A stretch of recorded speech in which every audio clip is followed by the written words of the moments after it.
Students, in today's class, we will going to discuss some safety precaution should be needed while working on lathe.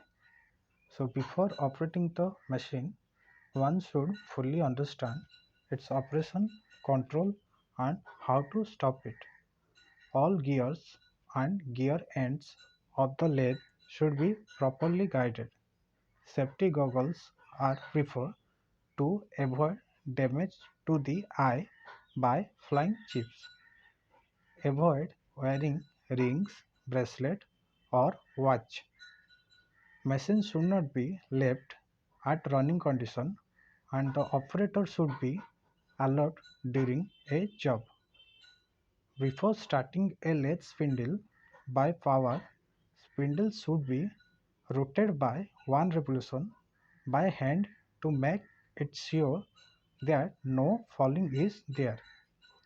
Safe distance from the revolving chock should be maintained.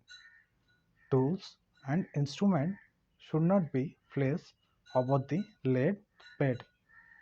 Sliding part of the lathe should be clear and lubricated periodically. Chip should never be removed by hand.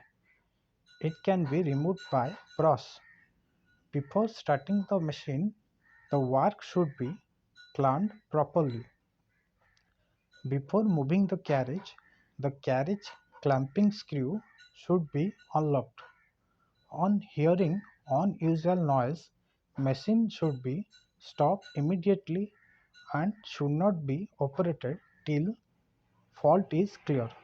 So these are the safety rules should be followed while working on lathe.